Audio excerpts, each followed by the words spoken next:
বরকতময় স্থান ফিলিস্তিন, যেখানে অবস্থিত মুসলমানদের প্রথম কিবলা বায়তুল মুকাদ্দাস। মিরাজের রাতে পবিত্র এই মসজিদে নামাজ আদায় করেছিলেন নবী সাল্লাল্লাহু আলাইহি ওয়াসাল্লাম। বরকতময় ফিলিস্তিন নিয়ে বেশ কিছু ভবিষ্যৎবাণীও করে গেছেন তিনি। বর্তমান ফিলিস্তিন ছিল প্রাচীন বিলাদ আর শামস অঞ্চলের একটি অংশ। ফিলিস্তিন ছাড়াও প্রাচীনকালে শামস অঞ্চলের অন্তর্ভুক্ত ছিল বর্তমান সিরিয়া, জর্ডান ও লেবানন। শাম দেশ সম্পর্কে রাসূল সাল্লাল্লাহু আলাইহি ওয়াসাল্লামের বেশ কিছু ভবিষ্যৎবাণী রয়েছে। বিশেষ করে বায়তুল মুকাদ্দাস ও তার আশপাশের এলাকায় অদূর ভবিষ্যতে কি হতে যাচ্ছে সে বিষয়ে অনেক ভবিষ্যৎবাণী করে গেছেন নবী সাল্লাল্লাহু আলাইহি ওয়াসাল্লাম। এক হাদিসে আবু হুরায়রা রাদিয়াল্লাহু তাআলা আনহু বর্ণনা করেন, রাসূল সাল্লাল্লাহু আলাইহি ওয়াসাল্লাম বলেছেন, কিয়ামত সংগঠিত হবে না যতক্ষণ পর্যন্ত মুসলমানগণ ইহুদি সম্প্রদায়ের সাথে লড়াই না করবে। মুসলমানগণ তাদেরকে হত্যা করবে, ফলে তারা পাথর বা বৃক্ষের আড়ালে আত্মগোপন করবে। তখন পাথর বা গাছ বলবে, হে মুসলিম, হে আল্লাহর বান্দা, এই তো ইহুদি আমার পশ্চাতে, এসো তাকে হত্যা করো। কিন্তু বায়তুল মুকাদ্দাস তথা ফিলিস্তিনকে মহানবী সাল্লাল্লাহু আলাইহি ওয়াসাল্লাম বিজয়ীদের ভূমি হিসেবে উল্লেখ করেছেন। অর্থাৎ ইহুদিদের নির্যাতন ও হত্যাযজ্ঞ একদিন শেষ হবে। মুসলমানদের একটি দল তাদের সঙ্গে যুদ্ধ করবে এবং বিজয়ী হবে। হযরত আবু উমামা রাদিয়াল্লাহু তাআলা আনহু থেকে বর্ণিত, রাসূল সাল্লাল্লাহু আলাইহি ওয়াসাল্লাম বলেন, আমার উম্মতের একটি দল সত্যের ওপর বিজয়ী থাকবে, শত্রুর মনে পরাক্রমশালী থাকবে। দুর্ভিক্ষ ছাড়া কোনো বিরোধী পক্ষ তাদের কিছুই করতে পারবে না। আল্লাহর আদেশ তথা কিয়ামত পর্যন্ত তারা এমন থাকবে। সাহাবীরা জিজ্ঞাসা করলেন, হে আল্লাহর রাসূল, তারা কোথায় থাকবে?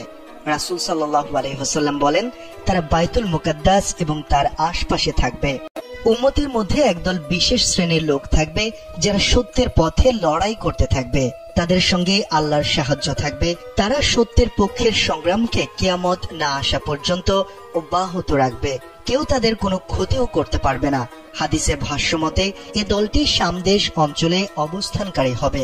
মুগীরা ইবনে শুবা রাদিয়াল্লাহু তাআলা আনহু থেকে বর্ণিত, রাসূল সাল্লাল্লাহু আলাইহি ওয়াসাল্লাম বলেন, আমার উম্মতের এক দল সবসময় সত্যের ওপর বিজয়ী থাকবে। এভাবে কিয়ামত এসে যাবে আর তারা বিজয়ী থাকবে। তাদের অবস্থান স্থল সম্পর্কে আরেক হাদিসে আবু উমামা রাদিয়াল্লাহু তাআলা আনহু বর্ণিত হাদিসে রাসূল সাল্লাল্লাহু আলাইহি ওয়াসাল্লাম বলেন, আমার উম্মতের একটি দল সত্যের উপর বিজয়ী থাকবে, শত্রুর মনে পরাক্রমশালী থাকবে। দুর্ভিক্ষ ছাড়া কোনো বিরোধী পক্ষ তাদের কিছুই করতে পারবে না। আল্লাহর আদেশ তথা কিয়ামত পর্যন্ত তারা এমনই থাকবে। সাহাবায়ে কিরাম জিজ্ঞাসা করলেন, হে আল্লাহর রাসূল, তারা কোথায় থাকবে? রাসূল সাল্লাল্লাহু আলাইহি ওয়াসাল্লাম বললেন, তারা বায়তুল মুকাদ্দিস ও তার আশেপাশে থাকবে। শাম একসময় মুসলমানদের আশ্রয়স্থল হবে। সেখানকার দামেস্ক নগরীর পার্শ্ববর্তী গোত নগরী তাদের সেনা ছাউনি হবে। হযরত আবু দারদা রাদিয়াল্লাহু তাআলা আনহু থেকে বর্ণিত, রাসূল সাল্লাল্লাহু আলাইহি ওয়াসাল্লাম বলেন, মহাযুদ্ধের সময় মুসলিমদের ছাউনি হবে গোতা শহরে, যা দামেস্ক নগরের পাশে অবস্থিত। এটি শামের উৎকৃষ্ট শহরগুলোর একটি। অন্য বর্ণনায় রয়েছে, রাসূল সাল্লাল্লাহু আলাইহি ওয়াসাল্লাম ইরশাদ করেছেন, অচিরে তোমরা শাম বিজয় করতে পারবে।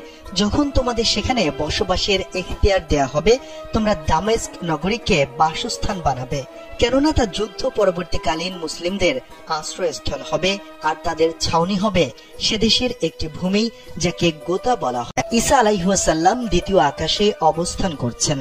কিয়ামতের আগে তিনি আবার পৃথিবীতে অবতরণ করবেন। দুজন ফেরেশতার ডানায় ভর করে সিরিয়ার দামেস্ক শহরে শুভ্র মিনারের কাছে তিনি নেমে আসবেন। আবার সিরিয়ার বাবেল লুদ নামক স্থানে দাজ্জালকে মেরে ফেলবেন।